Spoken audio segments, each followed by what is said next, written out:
नमस्कार, कैसे हैं आप लोग।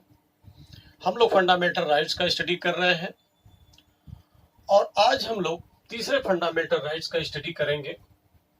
राइट अगेंस्ट एक्सप्लॉयटेशन, शोषण के विरुद्ध अधिकार, और जिसके लिए आर्टिकल 2 आती है 23 और 24। आज हम लोग 23 आर्टिकल का अध्ययन करेंगे। Prohibition of traffic in human beings and force labour, मानव के दुर्व्यापार और बलात्श्रम पर रोक। इसमें देखेंगे मानव का दुर्व्यापार क्या होता है, बलात्श्रम क्या होता है और बेगार क्या होता है, ये इसका मेन मुद्दा होता है। फिर इस समस्या के समाधान के लिए क्या प्रावधान है, उसके लिए भी हम लोग अध्ययन करेंगे। तो सबसे पहले आते हैं जो 23 आर्टिकल कही जाती है, ये सिटीजन नॉन सिटीजन दोनों के लिए है। 23 में दो क्लाज है, clause first, clause second. Clause first में आता है मानव के दुर्व्यापार और बलात्श्रम पर रोक की बात की गई है, जबकि 23 के क्लाज सेकंड में कहा गया है कि राज्य अनिवार्य सेवा ले सकता है। तो सबसे पहले हम लोग 23 के क्लाज फर्स्ट का स्टडी करते हैं। व्हाट इज ह्यूमन ट्रैफिकिंग, मानव का दुर्व्यापार क्या होता है, किन स्वरूप में होता है, सबसे पहले उसको देखते हैं। तो कैसे रोकने का प्रयास संसद करती है कानून बना करके। तो जो ह्यूमन ट्रैफिकिंग है उसके स्वरूप है मानव का वस्तु के रूप, जैसे वस्तुओं खरीदा जाता है, बेचा जाता, उस रूप से क्रय विक्रय नहीं किया जा सकता। ये भी अगर खरीद फरोख्त करते हैं तो माना जाएगा मानव का क्या है, ये दुर्व्यापार है। किडनैपिंग जो किया जाता है ये भी उसी में आता है। किडनैपिंग देखते हैं अक्सर बच्चों कर लेते हैं, बड़ों का तो करते हैं, बच्चों कर लेते हैं। लड़के लड़कियों का कई बार फिरौती मांगते हैं, कई बार फिरौती नहीं मिलता है तो बच्चों का हाथ काट देते हैं और दूसरे देश को भेज देते हैं। उससे क्या होता है, वो भिक्षा मंगवाते हैं, भिक्षा मंगवा काफी पैसा मिलता है। आप जानते हैं बच्चों से, आखिर उन्होंने पैदा तो किया नहीं, पाला तो है नहीं, इमोशन तो है नहीं। लड़कियों का भी अपहरण कर लेते हैं, छोटी छोटी बच्चियों हो, इनको क्या करते हैं, वेश्यावृत्ति में धक्का मार देते हैं, वहां पहुंचा देते हैं, बेच देते हैं, जीवन को तबाह कर देते हैं। ये भी एक ह्यूमन ट्रैफिकिंग के दायरे में ही आता है। अगर हम प्रोस्टिट्यूशन की बात करते हैं, वेश्यावृत्ति की बात करते हैं, तो ये भी उसी में शामिल कर दिया गया है। वेश्यावृत्ति क्या निषेध है, अलाउ नहीं है। जहां तक कालगल की बात है, ये भी अलाउ नहीं किया गया है, देह व्यापार अलाउ नहीं है। अगर हम लोग डांस बार की करें, डांस बार जितने प्रमुख शहर हैं भारत में तकरीबन सभी जगह चलते हैं। बॉम्बे की घटना है, डांस बार में बहुत से लोग जाते रहे, आतंकवादी घटनाएं बढ़ती जा रही थी, वहां की सरकार ने डांस बार पर रोक लगा दिया था। और उसका दो तर्क था, प्रमुख रूप से तर्क यह था आतंकवादी यहां आते हैं और अपना मीटिंग करते हैं, इस तरीके इसको बंद कर दिया जाता है। अब बहुत सी लड़कियां बेरोजगार हो गई और वो सुप्रीम कोर्ट पहुंच गई। और साथ ही एक बात और थी, सरकार ने उसमें रिट फाइल नहीं किया, ये देह व्यापार में भी संलिप्त थी, लेकिन ये बता नहीं सकते थे। उसमें यही दिखाया गया कि ये कहीं आतंकवादी घटनाएं घटती हैं, यही लोग मीटिंग करते हैं, इस वजह से बंद करा दिया गया। वो लड़कियां सुप्रीम कोर्ट पहुंच गई और सुप्रीम कोर्ट ने डांस बार को बहाल कर दिया। क्यों बहाल कर दिया, कह दिया कि क्या ये जीविकोपार्जन का साधन आर्टिकल 21 से बिलोंग करता है, ये नाच करके डांस करके जीविकोपार्जन वो इकट्ठा करती हैं, इसलिए उसमें नहीं आता, उस दायरे में नहीं आता है। अगर हम लोग देखें और चले तो देवदासी की परंपरा रही है, प्राचीन काल में, मध्यकाल में रही है, आधुनिक काल के कुछ समय तक रही है। देवदासी प्रकार से समझिए कि काल गल का ही एक स्वरूप था, बशर्ते उसका धार्मिक रूप दे दिया गया था। साध्वी अलग होती थी, देवदासी अलग होती थी। प्राचीन काल मध्यकाल में थी, आधुनिक काल में भी उसको लाने की कोशिश किया गया, यहां तक कि पूरी के मंदिर में रखने की बात की गई थी, सुप्रीम कोर्ट ने उसको रोक लगा दिया था। तो दासी रखने की परंपरा भी नहीं है। अगर दासी रखते हैं तो ये माना जाएगा मानव का क्या है, ये दुर्व्यापार है। हम देखते हैं कि कई बार सुनने में आता है मीडिया में कि पुलिस विभाग में भी इस प्रकार की दिक्कतें आती है मानव दुर्व्यापार का, जो ह्यूमन ट्रैफिकिंग है, क्योंकि बहुत सी लड़कियां पुलिस बन के गई हैं तो कुछ शिकायतें मिलना शुरू हुआ है, आगे चल के हो सकता और मिले, तो वो भी ह्यूमन ट्रैफिकिंग के दायरे में ही आएगा। अगर हम फिल्म इंडस्ट्री की बात करते हैं, फिल्म इंडस्ट्री में बहुत सारी चीज बातें सुनने में आती है मानव दुर्व्यापार का, ह्यूमन ट्रैफिकिंग का, कि बहुत से लड़के हीरोइन बननी जाती हैं और उनको बरगला दिया जाता है, मजबूरी का फायदा उठाया जाता है। तो फिल्म इंडस्ट्री में भी ह्यूमन ट्रैफिकिंग की बात आती है सामने। अगर हम लोग देखें मेडिकल के क्षेत्र में, डॉक्टर, बहुत से डॉक्टर भी इसमें इन्वॉल्व है। क्या? अंगों का व्यापार। कई बार गए ऑपरेशन कराने किडनी का, वो क्षमा चाह रहा हूं पथरी का, और उन्हें किडनी ही निकाल लिया। क्योंकि हरियाणा में ऐसी घटना घटी थी, एक आदमी पथरी का ऑपरेशन कराने गया था, तो डॉक्टर ने क्या किया, उसका पथरी निकाल लिया और वो मर गया। जब पोस्टमार्टम हुआ पता चला उसके पास तो दोनों जो है किडनी ही नहीं है, दोनों किडनी। क्यों? क्योंकि एक डॉक्टर पहले ही उसकी किडनी निकाल चुका था, जो हरियाणा वाला डॉक्टर था ये दूसरी निकाल लिया, देखा भी नहीं कि पहली वाली है कि नहीं। तो ये बहुत सारी घटनाएं देश में सुनने में आती है। कई बार क्या करते हैं, अपहरण कर लेते हैं बड़े लोगों का, फिरौती मिल गया तो मिल गया, नहीं तो डॉक्टर को दे देते हैं, वो काट पीट करके अंग निकाल लेते हैं। ऐसी भी घटनाएं कई बार सुनने में आती है। तो ये भी क्या होता है, एक दुर्व्यापार ही है मानव का।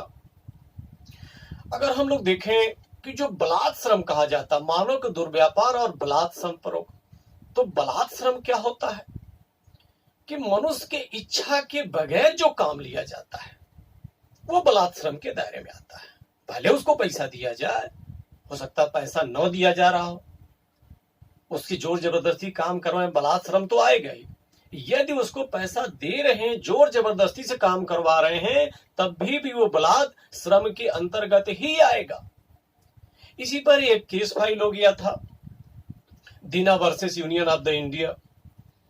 क्या उसमें था कि जो जेल में कैदी बंद होते हैं उनसे तो जोर जबरदस्ती से काम लिया जाता है, ये भी क्या, एक भी फोर्स लेबर ही है, ये भी तो बलात् श्रम ही है।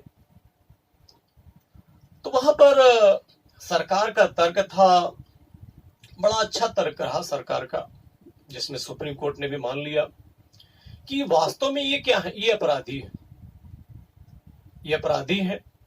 और दूसरी बात है कि इनको पारिश्रमिक भी दिया जाता है, इसलिए ये फोर्स लेबर के दायरे में नहीं आएंगे। तो सुप्रीम कोर्ट ने सहमति जता दिया, इससे कोई दिक्कत नहीं आई।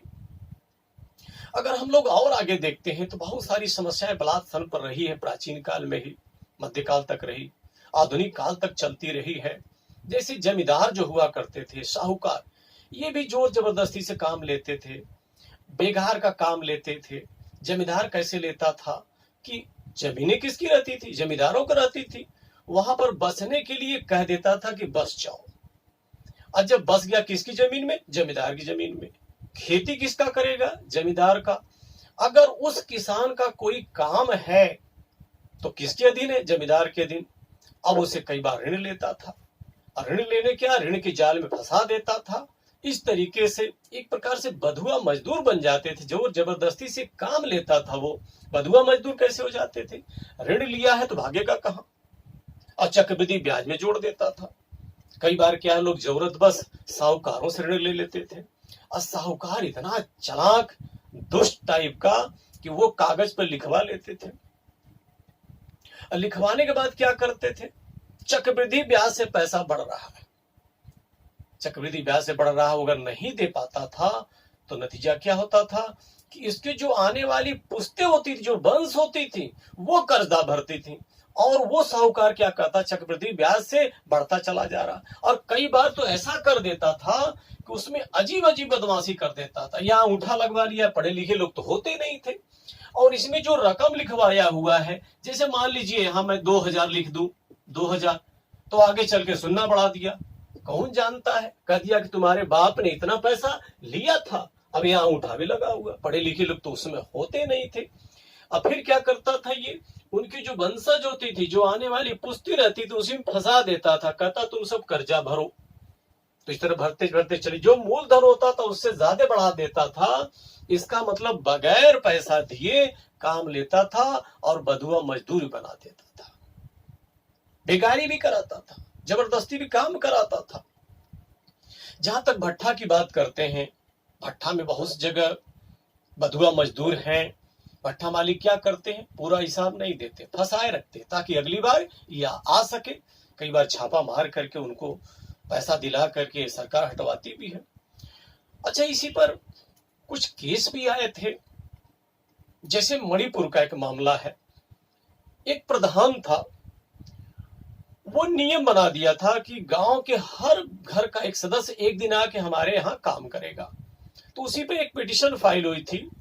पिटिशन का नाम है आर के तंगखुल वर्सेस आर एस खुलकप्पा। उसमें क्या हुआ कि कह दिया गया कि एक व्यक्ति जो आके काम कर रहा है तो बलात्सरम हुआ है। तो बिल्कुल बात सही, जबरदस्ती काम ले रहा हो, प्रधान हो तुम, प्रधान का जबरदस्ती काम लोगे, नियम बना दोगे कि रोज कोई न कोई मेरे घर के आके काम करेगा। और पहले के लोग जानते ही बड़े दबंग टाइप हुआ करते थे, जमींदार टाइप हुआ करते थे। इस प्रकार की भी समस्या रही। एक और इसी प्रकार से मिलती जुलती केस आती है राजस्थान से, चंद्रा वर्सेस राजस्थान राज्य का। वो क्या नियम बनाया था, वो भी प्रधान ही था, अपने गांव में नियम बनाया था कि हर परिवार का एक सदस्य आकर के इस तालाब में काम करेगा। तो इस प्रकार के जो प्रधान नियम बनाए थे सब इलीगल थे। ये तो जोर जबरदस्ती से काम लिया जा रहा है।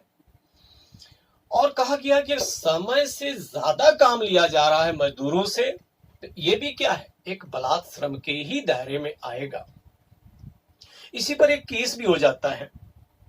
एक कलकत्ता का मामला है, हावड़ा रेलवे स्टेशन का एक कुली था, उसे कंटेक्ट कराया गया था और जितना टाइम का कंटेक्ट कराया गया था 2 घंटा ज्यादा उससे काम लिया जा रहा था।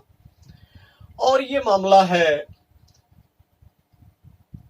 दुबर गोयल का है, जिस दुबर गोयल वर्सेस ऑफ इंडिया के नाम से दायर होता है। और वहां पर जब मामला गया कोर्ट में, तो वहां पर जवाब क्या दिया कि ये जो व्यक्ति है जो 2 घंटा एक्स्ट्रा काम लिया जा रहा है, 2 आवर का, ये वास्तव में क्या है, ये संविदा पर हस्ताक्षर किया हुआ है। संविदा पर हस्ताक्षर करने से ये हो गया कि इस व्यक्ति से जोर जबरदस्ती से काम नहीं लिया जा रहा है। तो दुबर गोयल के मामले में इस प्रकार की समस्या थी। तो सुप्रीम कोर्ट ने कहा कि ठीक है, बात सही है कि जोर जबरदस्ती तो काम लिया जा रहा है, क्योंकि ये जो श्रमिक है, जो लेबर है, इसकी क्या है, इसकी सहमति है। अगर इसकी सहमति नहीं होती तो ये फोर्स लेबर में आता, इसलिए वो दायरे में नहीं आ सकता। अगर हम देखें आज के समय, उस पर कानून भी बनाए गए, लेकिन कानून की जरूरत तभी पड़ी जिस प्रकार की दिक्कतें हो रही थी। और उसी दिक्कत में आता है किसी व्यक्ति को, यानी किसी दास को खरीद फरोख्त आप नहीं कर सकते। अगर हम लोग प्राचीन काल मध्यकाल में देखें तो आम बात थी, दास दासियों खरीदा जाता था। जैसे जानवरों की मंडी लगती है, मेला लगता है, सब्जी मंडी लगती है, वैसे दास दासियों का एक मेला लगता था, एक बाजार लगता था और खरीदा जाता था। ये आम बात हुआ करती थी। लेकिन ये क्या है, मानव गरिमा के बिल्कुल प्रतिकूल है, मानवता के बिल्कुल प्रतिकूल है। तो इस प्रकार के प्रावधान थे, उनको रोकने का प्रयास किया गया। कैसे किया गया उसको हम लोग देखेंगे। थोड़ा बेगार देख लेते हैं। बेगार क्या होता है? बेगार का मतलब होता है जबरदस्ती काम लेना और उस काम के बदले कोई पैसा न देना, या यूं कहें काम के बदले कोई पैसा न देना बेगार कहलाता है। और इसका संबंध भी हम देखें एंशिएंट में भी रहा, मिडिवल में रहा, मॉडर्न भी आया। जमींदार भी करते थे, साहूकार भी करते थे, और खूब दुरुपयोग करते रहे, बेगारी करवाते थे। आप कहेंगे कि आज भी स्वरूप है? आज भी कई जगह इसका स्वरूप है, देखने को मिलता है, लेकिन सामने नहीं आता है। जैसे कहा, कुछ उदाहरण देख लेते हैं। आज भारत में जो बड़े बड़े साहब लोग हैं, तो अपने छोटे कर्मचारियों से या चपरासियों से खुद बेगारी करवाते, उसके बदले कुछ नहीं देते, काम करवाते रहते हैं। अब पुलिस जो अधिकारी है, वो भी कई बार देखा गया है कि अपने जो छोटे छोटे सिपाही हैं या होमगार्ड है, उनसे भी काम करवाते रहते हैं, कुछ नहीं देते। बस आप समझ सकते हैं, बस इतने समझ लीजिए, उनके बदले कुछ नहीं देते, बस केवल आश्वासन देते हैं। और ये लोग डरते रहते हैं। क्यों डरते रहते हैं? कहीं साहब कार्रवाई न कर दे। और इसी मामले में, यानी बलात्सरम और बेगारी पर एक पिटीशन भी फाइल हुआ था, नीरजा चौधरी ने किया था कि कहते बेगारी से मुक्ति दिलाना ही पर्याप्त नहीं होता है, बल्कि उसके साथ सरकार को पुनर्वास की व्यवस्था करनी चाहिए। खैर जो भी है, इस प्रकार की बहुत सारी चीजें रही हैं। अभी देखेंगे सरकार क्या इस पर प्रयास करती है, कैसे इसका सोल्यूशन निकालते। तो सोल्यूशन देखते हैं, ये पूरे वर्ल्ड में सोल्यूशन ढूंढा गया। आज का वर्ल्ड कितना हो बेकार है, पहले से लाख गुना बढ़िया है। पहले तो बहुत ज्यादा रही, मानव को दुर्व्यापार शोषण ये आम बात हुआ करता था। आज तो वर्ल्ड बहुत अच्छी कंडीशन में चल रहा है। तो भारत ने भी सोल्यूशन ढूंढा है। अगर हम भारत की बात करें तो आजादी के पहले से भी इस पर काम किए जाते रहे। हम लोग जानते हैं 1833 का एक्ट ये इसी पर था, जो बधुआ मजदूर उन्मूलन की, दास्ता की मुक्ति की बात करता था। दास्ता की बात आई, अमेरिका ने भी दास्ता की मुक्ति की बात किया। कहते हैं कि 13th अमेंडमेंट, कॉन्स्टिट्यूशनल अमेंडमेंट द्वारा दास्ता को समाप्त कर देता है। खैर आजादी के बाद भारत में बहुत इस पर काम किए गए। यानी किसी भी दृष्टिकोण से यहाँ पर देखेंगे, जो ह्यूमन ट्रैफिकिंग है और फोर्स लेबर को बर्दाश्त नहीं किया जा सकता, और बेगार को भी नहीं बर्दाश्त किया जा सकता। तो क्यों नहीं बर्दाश्त किया जा सकता, उसके पीछे कारण है। क्या कारण है हम लोग जानते हैं। आर्टिकल 14 समानता की बात करता है, और हम 19 की बात करते हैं तो ये स्वतंत्रता की बात करता है। अगर हम 21 की बात करें तो मानव जीवन की बात करता है। और केवल जीवन जीना नहीं है, कैसा जीना, गरिमापूर्ण जीवन, रेस्पेक्टेड लाइफ, ये भी इसी में समाहित है।